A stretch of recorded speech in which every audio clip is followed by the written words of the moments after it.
Like favorite mechanics, favorite things we want to see in games, horrible arenas, stuff like that. Dude, I'm like Dr. fucking Doolittle over here. So I got 1, 2, 3. That's a lot of animals. 4 animals. You got 4 animals. Where's Kayla? Everybody, she's over there. It's over there. You're on camera. Oh, and there's another cat as well. Tell her to take some of the animals. I'll message her. What? Because you're incoming.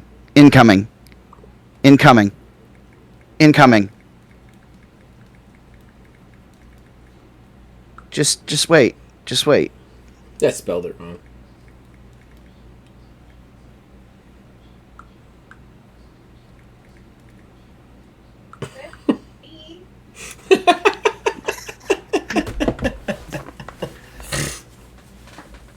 Time to get your fix.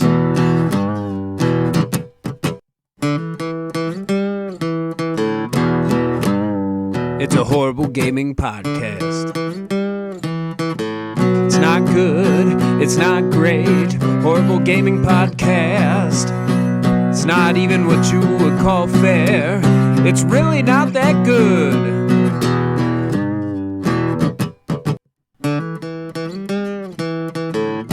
Horrible Gaming Podcast. Hello! My name is Zachariah with Old Man Gaming. You, dear listener, have chosen for whatever reason to tune into another Horrible Gaming Podcast. I'm not alone. Usually I'm never alone. With me is... Neil, a.k.a. Tiny Wizard. Again, don't adjust your vision. I know we only did this one time before, but I'm on a different side of your screen if you're watching this. It is so that Neil can see me now. Basically is what we have done to make things easier for everybody involved. Yes. But yeah, we're here to do a podcast. It's going to be a depressing podcast because it's going to be mostly news because we took 2 weeks off. We do want to say, and they were the worst. They were the worst 2 weeks to possibly take off. So bad. It was so bad, and everything's still on fire. I'm not gonna lie. There was 1 week that I'm pretty sure I could have made it happen anyway, and I was like, I just don't want to try. I don't want to try it. Like, just can't. Hey, it's okay. Yeah. Anyway, we're going to get into it because we skipped 2 weeks. And then from here on out, we're going to try so hard to go back to doing a fun topic for the talking point, like favorite game mechanics, favorite games of an era, horrible arenas, stuff like that. And then save all the doom and gloom for the news segments at the end. So hopefully we get back to that. But first, we got to do the fan interaction, and even before that, we got to thank the people who make this thing possible. Behind our ugly mugs, you're seeing a custom graphic that was provided by Mr. Mark Bell. We thank him for that. And of course, the theme song for this show and all the music here at Old Man Gaming is provided by the man who makes the music, my brother Nick Van Siders. We thank him for that. We'll be right back with fan interaction. Horrible Gaming Podcast. All right, ladies and gentlemen, that brings us to our first segment, our most important segment, that is fan interaction. That's where we, the co-hosts, we talk to you guys, the fans. We read out your comments everywhere we have them, everywhere I remember to look. Obviously, this was 2 weeks ago, so you guys probably won't even remember what you said, but we're going to try and work through them. I'm pretty sure our last show was about games we were most excited for this year. Which I'm still excited for both those games. So let's go into it. The first comment is from Aslium. Resident Evil 9, Silent Hill F, Onimusha, Terminator Survivor, Satisfactory. Surely one of these won't let me down. I believe, is Terminator Survivor the 2D one? Because that one just came out, didn't it? Didn't they just come out with like a 2D shooter for Terminator? Don't or is survival actually Survivor like some sort of survival game? It's probably a survival game. Well, I disagree with all of these, Asylum, but I hope that you find one of these games that you enjoy. Satisfactory's been out on PC though. Is it just now coming to console? Is that what he's talking about? I'm not 100%. I remember hearing about the game. I know I'm Satisfactory is on PC. Mm-hmm. Anyway, I didn't know Resident Evil 9 was coming out. I don't know what Silent Hill F is. Onimusha games sucked in the past, man. I'm sorry. They've always sucked. I hate those games. I hate them. So Resident Evil 9 was announced this year.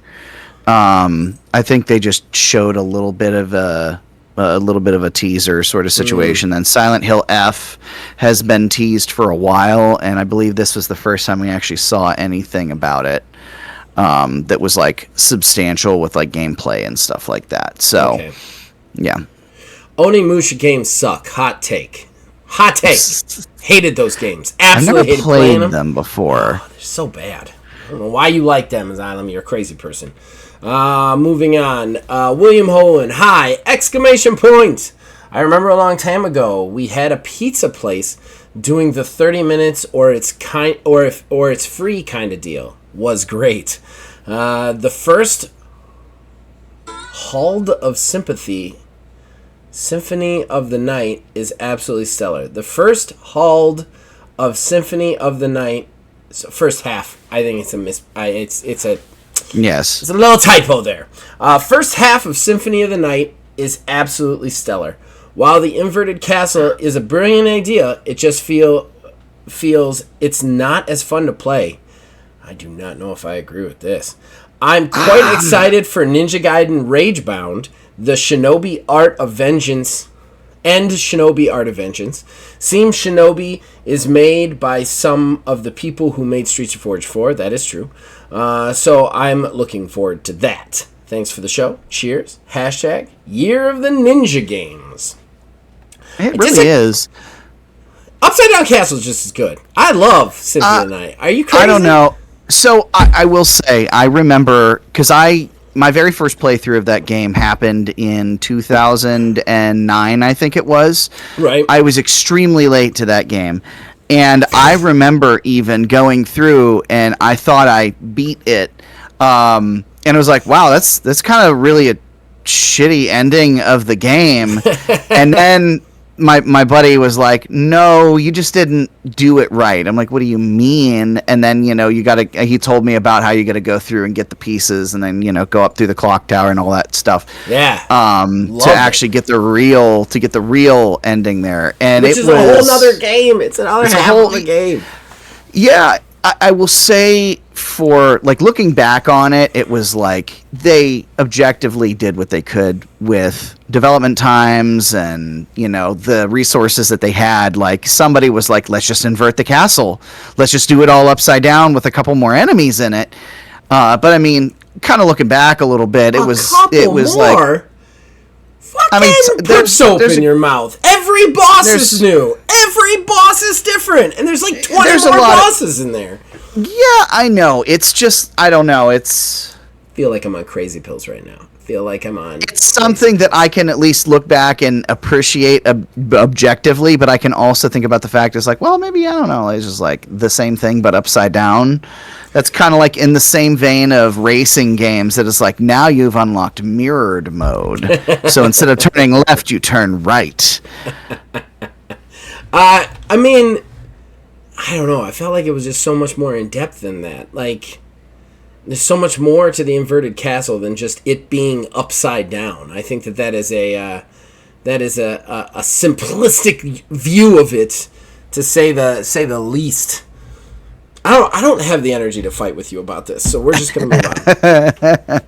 I don't have the energy to yell at you and all of your emotional capital has been spent. I could. It's gonna be, that's for sure. As far as the ninja stuff, I don't like Ninja Gaiden.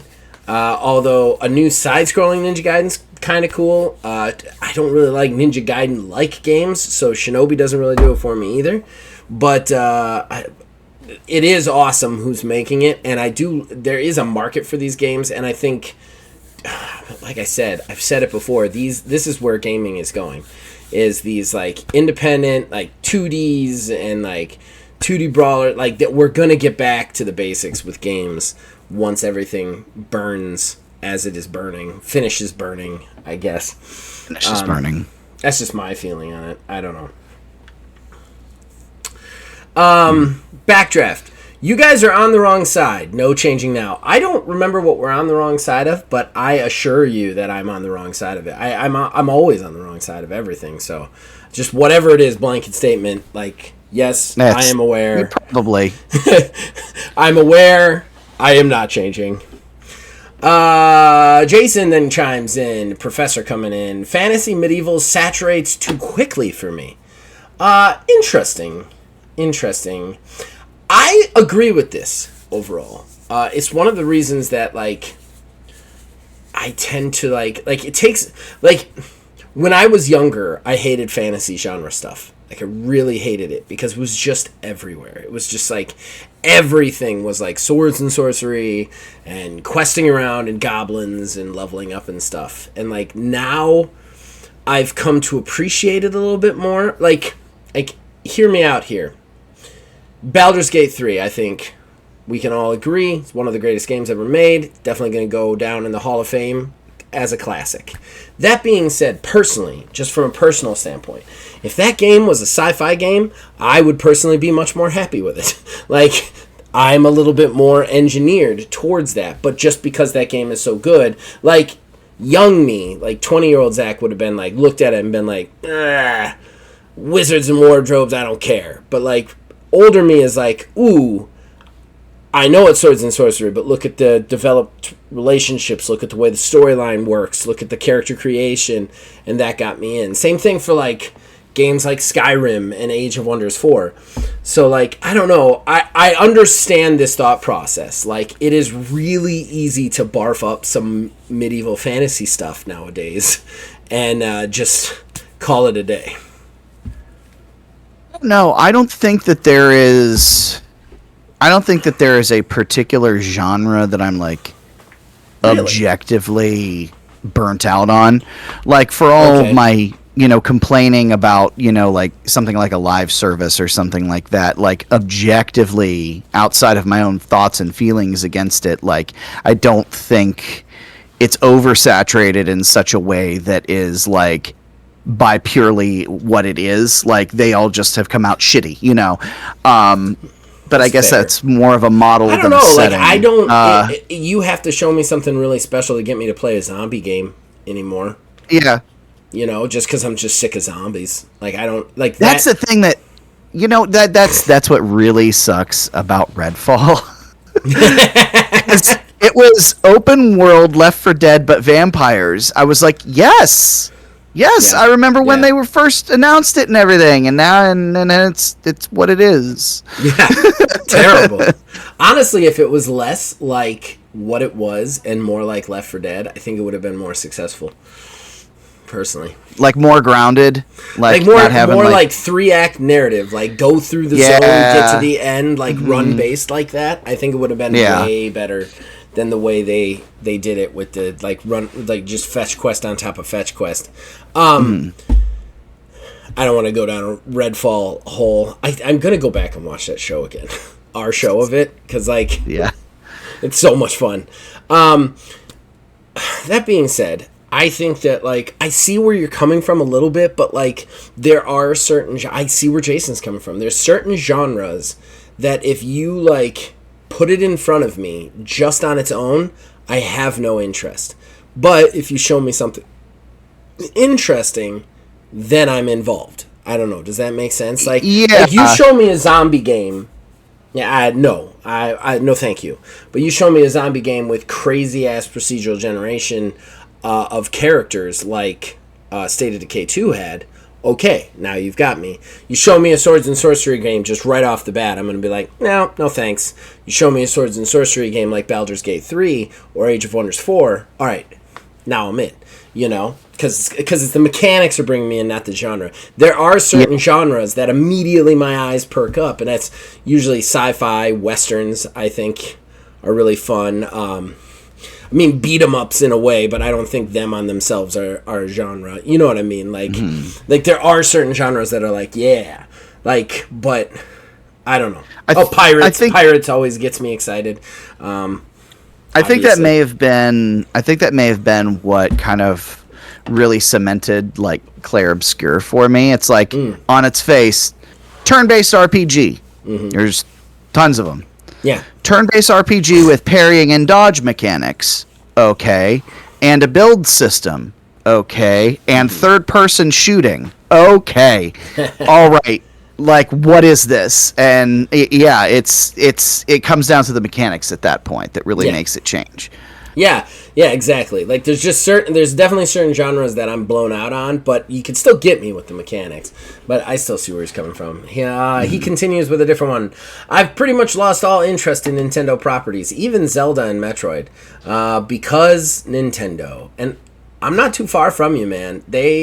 Their principles and the way they're marketing things and the way they're moving forward and moving through the game space is starting to, like, make me wane on even the properties that I would always be interested in, you know? So I only recently realized this, but it's mainly because after Iwata passed, the guy who took over of, like, Nintendo proper, he is like a finance guy over in Japan, and that's like his whole thing. That's why we have things like the welcome tour for the Switch 2 costing $10, and partially because of the increased price on all the consoles and everything like that, because they've lagged behind so long.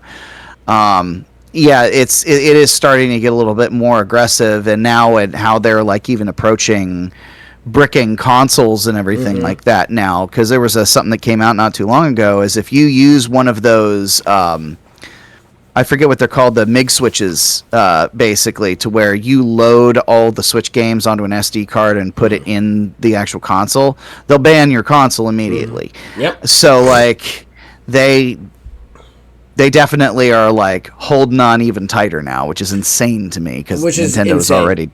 Yeah. Yeah, it is far and away enough for me to walk away. The fact that, like, that kind of thought mentality is basically we're past not even owning software. We're past that now. Now we don't even own the hardware we're purchasing. And that is unacceptable to me. I'm not going to be part of it. You know, my PC, for better or for worse, I bought every fucking piece in it. Nobody can brick it, you know, unless a hacker does it illegally. Nobody can brick the fucking thing. You know what I mean? Like, It's mine. I bought it. It's mine. Like, yeah, but you don't own any of that software that's running on that PC. You're right. I don't. And that's the world we live in, and that sucks. But at the same time, if that software goes away, I can go find other software to make my hardware work. With Nintendo, it's a completely different story. Like, they can press a button, and your hardware doesn't exist anymore. That's bullshit. It's absolute bullshit. I'm not going to participate in that ecosystem. You know, I'm just not. Jason, the big gaming companies do not listen to gamers. They attack gamers when they don't align with the big game companies. And look where it's getting them. Well, I'm sure we're going to talk about it a lot right now. Guys, the tinfoil hat is no longer required. Okay, the crash is happening. Like, call me right, call me wrong. It's happening. Like, it's all burning. It's all going down. And this is why. You're 100% right, Jason. And it is catching up with them. And then finally, Jason says, the Altars is good. It can just be tough if you don't know what you're doing. I mean, these are the people who made Frostpunk. I mean, I really want to play the Altars. It's on my list. I just haven't gotten to it, is the thing, you know? Kayla actually just installed and played a little bit of it the other day, because it's definitely a game that's kind of up her alley. Yeah. And the one takeaway that I got from it is very in-depth, very involved, and very convoluted. Yeah, and I'm excited about that. I love time travel stuff. There aren't a lot of really good time travel games. I mean, when we really get down to brass tacks as far as time travel goes, in video games it's always just like, rewind time so you're not dead, or rewind time so you can attack that guy, or bullet time. Like, that's time travel in video games. They haven't really gotten into the very interesting ideas of, like, alternate personalities, alternate timelines, you know, time loops, stuff like that. And, like, that's an exciting prospect for me. It's just, honestly, I just haven't had the time, you know, to play it. This is just down to it. You know, it doesn't help that Mecha Break kind of got its claws into me a little bit. So, and Altars is a game that I want to be able to sit down and play for a good chunk of time, not just like jump into a match, you know? Right. So, all right. That's it for Fan Traction. Anything to add, sir? Not at all. Not at all. All right, we're going to take a quick break-a-rooski, and we're going to come back with the news. It's just going to be a news show, like I said. And there's a ton of it. We'll get back to fun. Get it out of our system. Yeah, no more tinfoil hat no longer required. Horrible Gaming Podcast. Ladies and gentlemen, no talking point, which brings us to the news. There's a lot of it. We took 2 weeks off. We're going to get into it. Neil collects news stories we need to talk about, reads them out, and I get angry about them. So let's get into it. Neil? So I'm actually just going to do a dump of all the various horrible things that have happened. Sure. Let's sure, why not? Let's go. I like the idea of just getting through them. That's for sure. Yeah, honestly. So, I mean, the biggest one is the Microsoft layoffs. 9,000 people overall across like the gaming and actual like Microsoft itself, like divisions. Bunch of games got canceled. Perfect Dark, Everwilds, which honestly, Everwilds, we were actually talking about not too long ago. The fact that we're surprised it wasn't actually officially canceled. There's other unannounced projects. From there, there's also been a lot of scrutiny placed on Game Pass. That's kind of making people re-examine Game Pass and its overall value, because at the rate that it's going, it's either going to just be the only thing that you can do or just be completely unsustainable financially, and it's going to completely implode, which is interesting because actually as a perfect segue into one of the main things that I have here, there's a LinkedIn resume that's shown up online from a senior business manager who was laid off over at Microsoft, and that person was responsible for negotiating contracts for games on Game Pass, stating that those deals were between $50,000 and $50 million to get those games on Game Pass. So we kind of have a very small window into the range on the price of these things. From there, there was everything going on over with Subnautica, the team over at Subnautica. Some senior people got laid off, and there's been a lot of speculation as to why. A lot of people are pointing to a bonus incentive program, basically, that if the game hits certain metrics, then these people would get a huge payout. So they are going to can them on the grounds that they are pushing the game back to make sure that it's good. So they're doing what they're supposed to do. But a lot of that's been kind of hearsay, and there's been an actual lawsuit filed now by those executives. So I'm sure we're going to get a bunch of that information. I mean, People Can Fly, of course, ended up getting shut down. Apparently, Outriders 2 was complete at that point in time, whenever it just needed some final go through on that. Anthem officially dies January 12th, 2026. What else is there? Jesus. That's all I have off the top of my head. I mean, there's been even more. First of all, there are two big things here that I do want to talk about. No shade thrown towards you, but they were mixed in, and I don't think they should be together. Number one, there are two types of layoffs out there, right? There's layoffs because you don't have enough money and your company's failing, and there's layoffs because you're trying to get a bonus. There have been the layoffs because you're trying to get a bonus has been going on for decades. They've been doing it. It's a lot more prevalent now for obvious reasons, but they've been doing it forever. When Microsoft did all those layoffs back when they excuse me everybody, sorry acquisition. about that. When they did the acquisition right after Activision, they did those layoffs, and then they canceled, what was it, they took out the studio that did that rhythm game. The Rhythm Brawler. I can't remember it off the top of my head. But when they did that in itself was 100% for bonuses. That's what they were doing. They were firing people so that Phil Spencer could make an extra $3.5 million. Like, that's what that was for. It's one of the reasons I got so mad about that when that happened. But you come back to now for Microsoft. And so, like, the Subnautica guys fit into that, because I 100% think they were fired for bonuses, especially since the guy who I think created the original game, both the two that created the original game and the one who created the second one were out. They got kicked out. He got kicked out. And he's not happy with it, rightfully so. That being said, the absolute kicker, though, is what's happening with Microsoft right now is in no way, shape, or form bonuses. Microsoft is in a different story. Microsoft is closing down studios that Phil Spencer wanted to be open.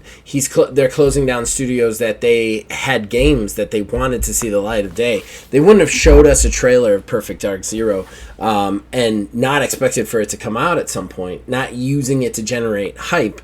The initiative shutting down, all of those studios closing down, is because Microsoft is not making the money. Something is going on big in my co-host's life right now.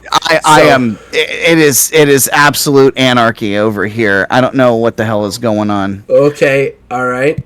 I'm gonna keep talking because I could do that all day. So it comes down to what we're talking about. Then is the difference between the two, and both of them being evil in their own right. I think Microsoft is facing the choices. The choices that have caught up with them, and the choices that we're going to see, or the things that are the consequences of their actions, and the same thing, the consequences of their actions catching up with the rest of AAA marketing, because you spend too much money, expect to make too much money, don't get that much money, don't have money. It's that simple. They have been failing to do the math for so ungodly long now that it's catching up with them. Yeah, I think, again, the Subnautica thing is a different bag of worms, because you've got the guy who invented those games being thrown out on his butt so that a CEO can make extra money. That's what that is, 100%. There's no question in my mind. But the Microsoft stuff is a different story. I also think that it is a huge cop-out to keep blaming Game Pass for it. Like, that, to me, is not what I feel like that that's been a narrative, like that other AAA, like I think the AAA game designers are all unified in not wanting people to realize how shaky and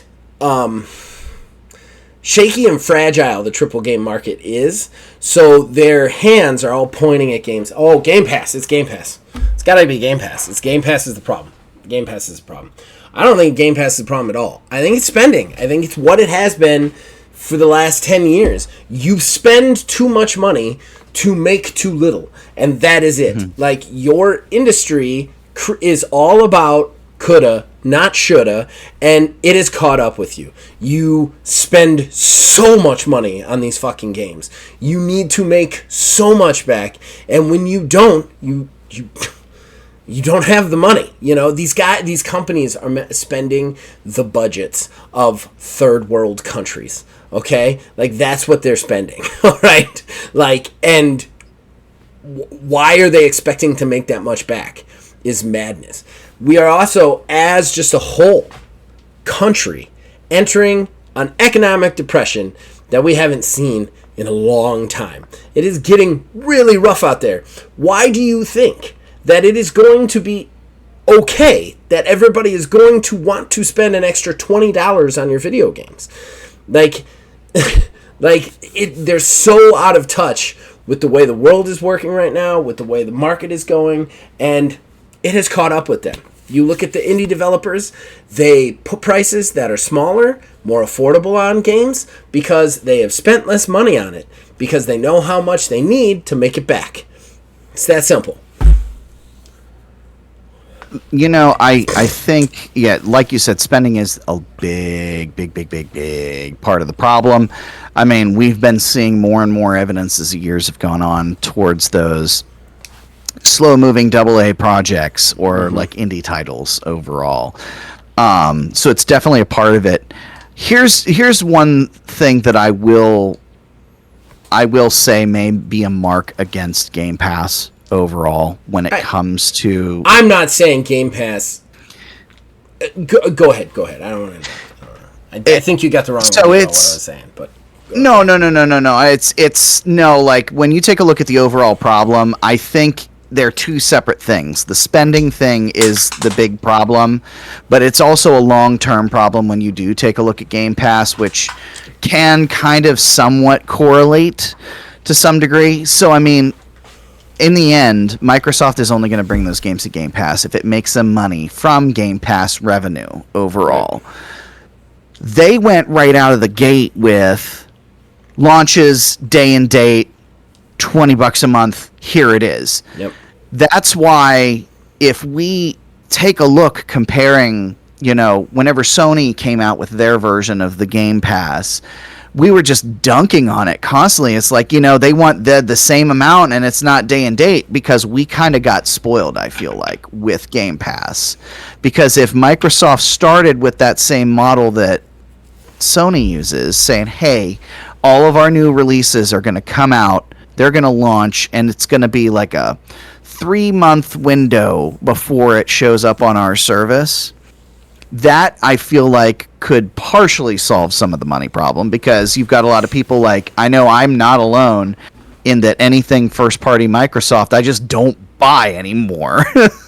Because I have the subscription service. And when you compare what I'm paying overall with the amount of money that I would have put into physical games, generally speaking, I probably would have spent more on the physical games. Because the types of games that I play, they're those single player, play it once and it sits on a shelf until, hey, I really like that thing, like a year or so later, let's boot it up again. That can contribute to part of the money problem part of it, though. But that is the problem.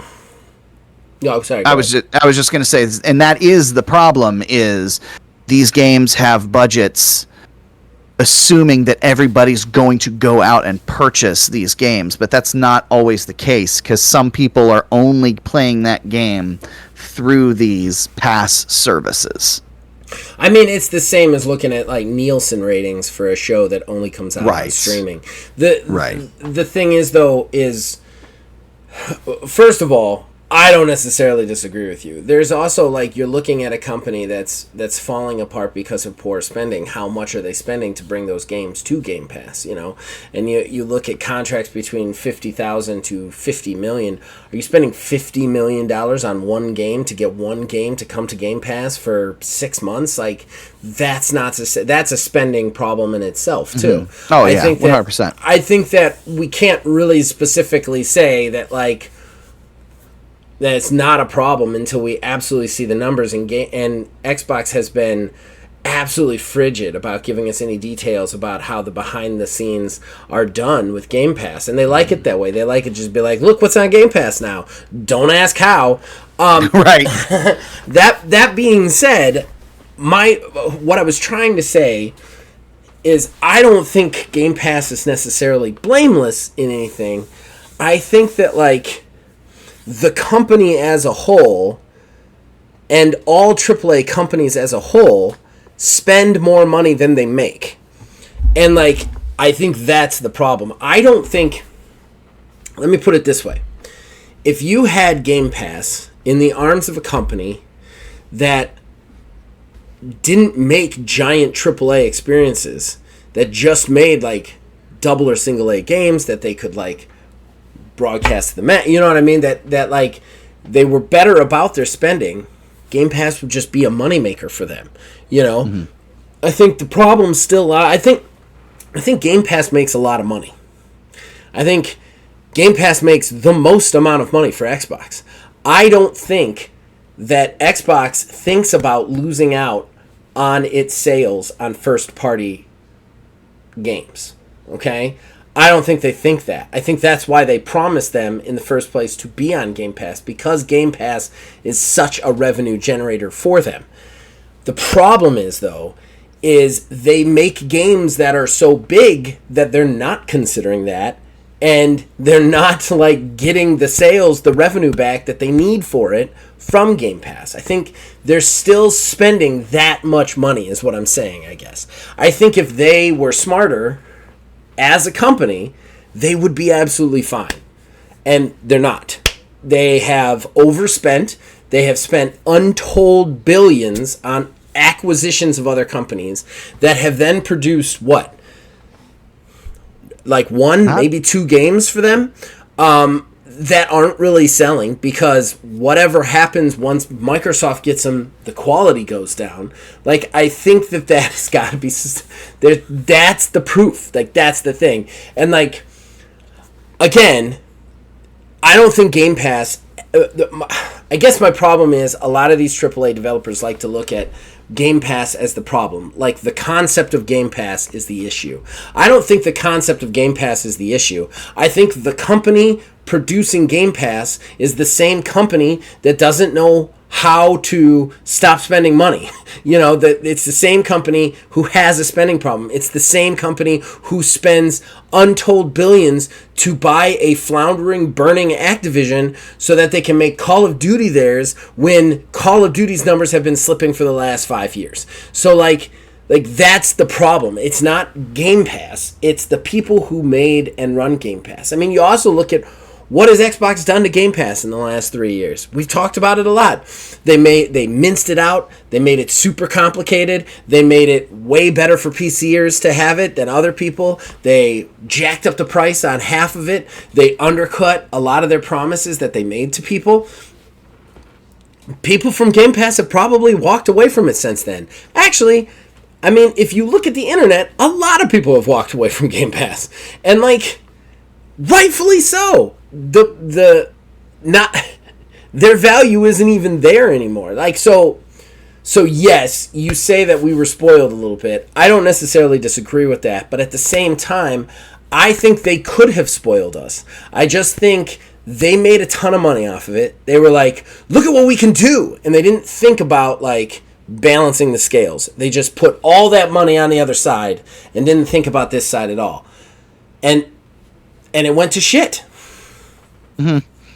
I guess. Yeah. I don't know. Do you see what I'm saying? No, yeah, 100%. Yeah, I don't always articulate well. I'll say that. I hate the fact that, you know, we keep having all of these layoffs when they were like, when the whole acquisition went through of Activision Blizzard. We're not nuking people. We promise we're not nuking people. Days afterwards, they jettisoned a bunch of people.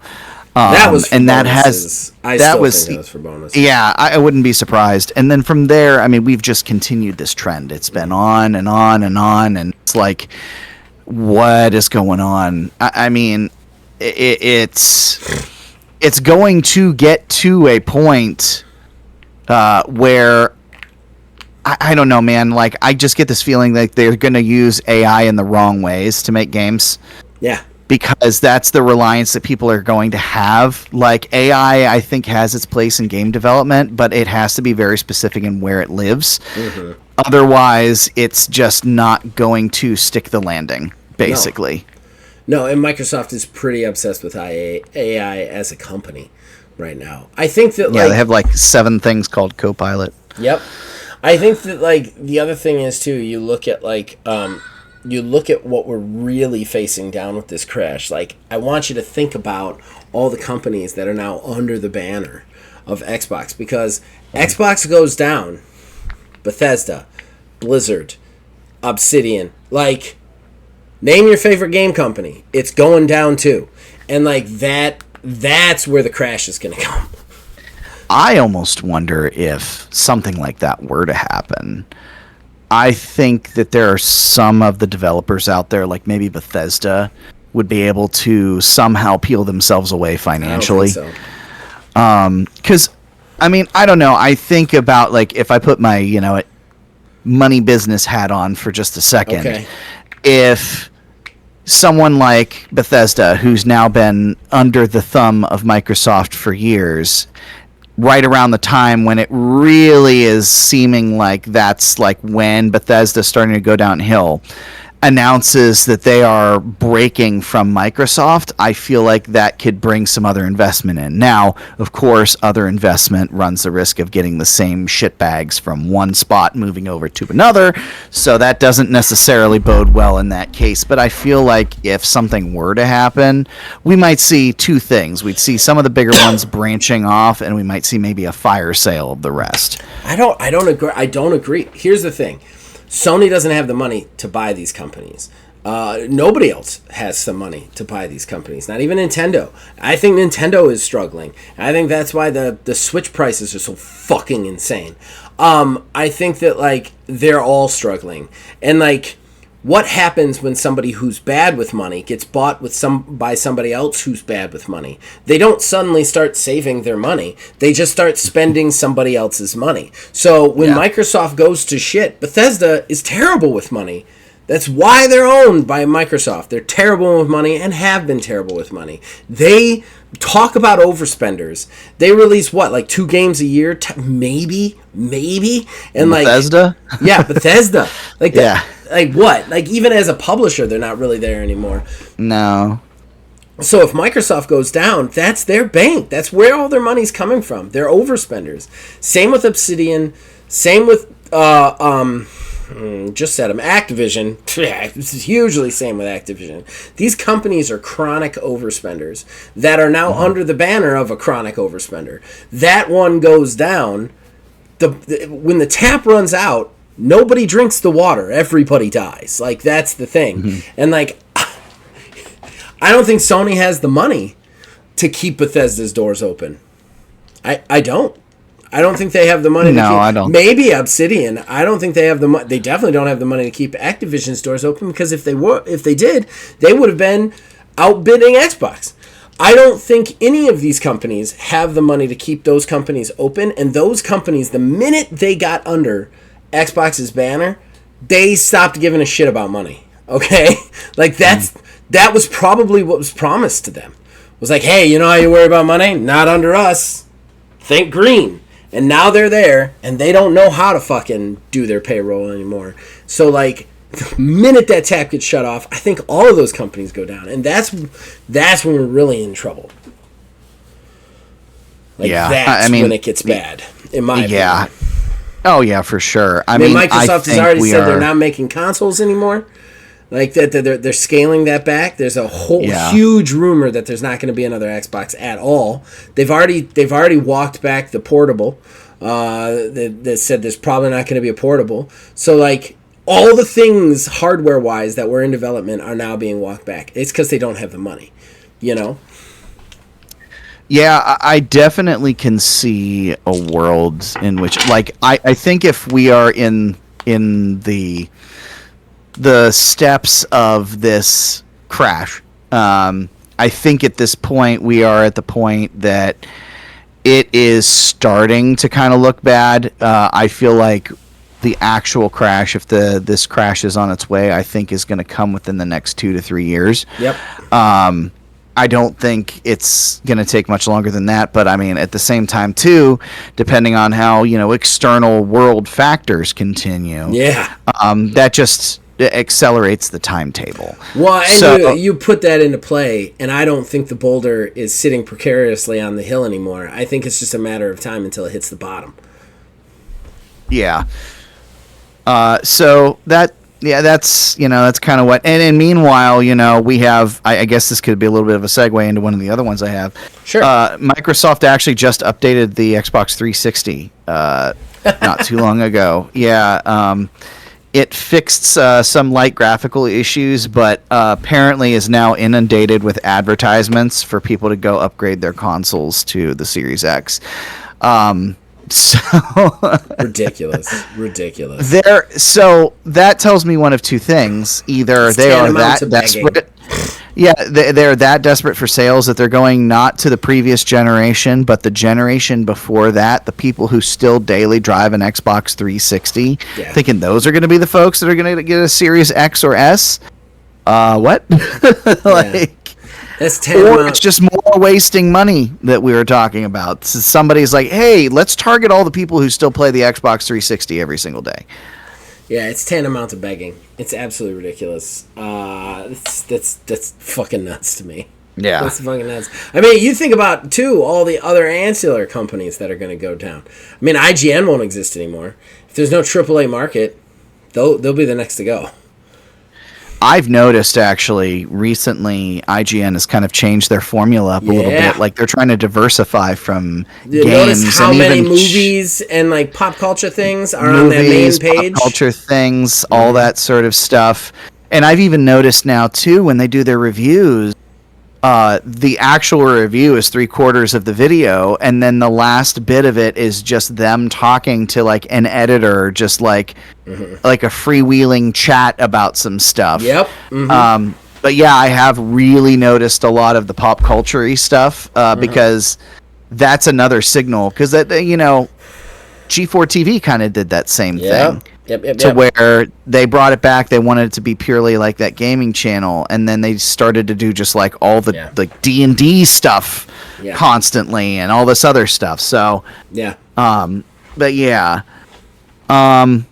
so actually, speaking of Microsoft, I guess there's a lot of heavy speculation as well that in October they are going to be revealing the next Halo game that is going to be running in Unreal Engine, and it is going to be a remake of Halo Combat Evolved. Why? Yeah, because remember, we already got the Anniversary Edition. Years ago. And that is what it's rumored to be now, that they're just going to do a full reset and have it go back through to be a whole remake of the original Halo in Unreal Engine. I don't know what to say to that. I feel like that, just saying that, it insults itself enough. Like, it's and this is what I'm talking about. How out of touch as a company. If that's your next big reveal, how out of touch as a company have you become? That, like, you think anybody on the fucking face of this planet wants a remake, another remake of Halo, another remake, period, let alone of a beloved title in Unreal. It's by a company who cannot do Halo right, and that is their one and only job. Like, what are they, 314 or 316? 343. 343. 343. Can't make Halo games. That is their 343 actually, and only job is to make Halo games. That's it. They can't make Halo games, and their new Unreal Halo game, which is a Bungie. Oh, I gotta stop talking because I don't even know how. I'm gonna lose my voice. It's kind of crazy too, given the fact that apparently 343 was one of the other studios that suffered a bunch of layoffs as well. I mean, they didn't really have any other titles in development, obviously, like we're talking about here, that could go ahead and get canceled or anything like that. So, I mean, they're really hedging their bets on this Halo remake if that's the case. I mean, I can only hope that in the end, they at least modernize it and make it feel not just like a cash grabby remake. Like, throw your sprinting in there. Do open world like they tried to do with Infinite, but like in actual like OG Halo. Like, I don't know. They have to do something with that. But yeah, that's in the cards apparently. Yeah. I'm done talking about that one. Yeah. Well, I actually only have two more. And these ones are going to be kind of fun anyway, so lighten the mood a little bit. So there's been a lot of information coming out about this Street Fighter movie coming up. Some of the casting is absolutely insane. Insane. So we have 50 Cent apparently going to be Balrog, which is the best thing on the face of the earth, I think. That's absolutely perfect. Jason Momoa is set to be Blanca. And I actually know about this other individual because this is the only reason I know his name, because he did a thing where he came out as Akuma. Roman Reigns is going to be Akuma. I love all of that. They also announced the guy who's going to be Bison. I forget the guy's name, but he's the polka I dot saw man him in too, yeah. In Suicide Squad. Suicide Squad. Like he's got that very picturable face, but like I can never remember his name. I don't know how they're going to get around that. Chain or something. Because Bison is a huge dude, and he is a very small guy. Like he's got the Raul Julia look in the face. Yeah, but like, he's small dude, man. He's not who I would have picked for Bison. I thought it was going to be Mads Mikkelsen. I thought for damn sure it was going to be Mads Mikkelsen. I don't know if I like that one either. I know think you're a Bison man, but I don't know if I like that one. I know. I don't know because I would have to think Mads about it. Mikkelsen can put his. I think he'd be able to put his spin on it and be just fine with it. But I mean, yeah, that's the one thing that I do find very strange, especially like the last guy that they had to play in the Chun-Li movie play Bison. I can't remember who that was, but like that guy didn't do a good job. They was just like I never watched he was just the Chun-Li like movie. It was not good. I'm but aware. it's one of those. It's one of those that's so bad, like you watch it to laugh at it, sort of movies. Those. So, I like those. But yeah, it's very interesting the lineup, and especially that for Bison too. Like he's just a very large, formidable individual. He is like supposed to be physically imposing and scary, and then this other guy, it's not. It's just gonna be a twig. That's my thing. The other thing too, Bison's very like. He's a good bad guy, but he's boisterous, you know? Like, Raul Julia was over the top. I'm not saying he wasn't. But, like, everything I've ever watched with Bison, he's very, like, ha, bad guy, you know? That's why I wouldn't want Mads, because Mads is too, like, seething. Reserved and, like, evil scheming. Seething rage, you know? I would want somebody a little bit more, like, you know? Yeah. I don't know who I'd pick, though. That'd be really tough. I'd have to think about that. I don't know, yeah. And then from there, the last one that I have, this is just the best. This is the absolute best. This was actually the first one I came up with, and I was so mad that I've been sitting on this for so long. So, to celebrate upcoming Donkey Kong Bonanza, over at Nintendo, they're selling a Donkey Kong barrel plushie. Have you seen this? No, I have not. Okay. I need you to just prepare to search for this so you can get an actual visual representation. Okay. It's a Donkey Kong barrel plushie that has a slit in the top of it that is they're calling a banana hole. This is an official item. This is an official item being sold by Nintendo. And I would urge anybody listening to this, if you have a second, just search for it. That's a vagina, man. That's you will see immediately where that's like a Nintendo branded fleshlight. That's what that looks like to me. That was so it's funny when I read that article. $50? Is it an actual fleshlight? No, it's plush. No, gee, $50. Holy shit! What I think it's supposed to be intended for is those like nap things where you like put your arms in it and like lay down on it. I think that's what it's supposed to be. But when I first saw the article, I was like, "Hey!" I pulled up a picture and I showed Kayla. I'm like, "What is this?" And she's like, "Oh no!" Oh no is right. Oh no is right. I feel like, you know, there's not a lot of times that I'm like excited to show my wife video game news. I am excited to show her this. This is like the Nintendo, the official Nintendo coin purse right there. That is the taglines. Here we go. Here we go. Oh, that's great. That's great. That's a good one to end on, man. Yeah. That looks like a vagina. That is crazy. Yeah, outside of that, I finally dumped the news. We're free. Yay. We're free of, hopefully, of the negativity for a while. I mean, we both have IGN on our phones. We're not free of the negativity. Let's just super duper hope. Let's just super duper hope that, at least for a little bit, we're okay. I doubt it. But I doubt it. All right, we're going to take a quick break, then we're going to do plugs.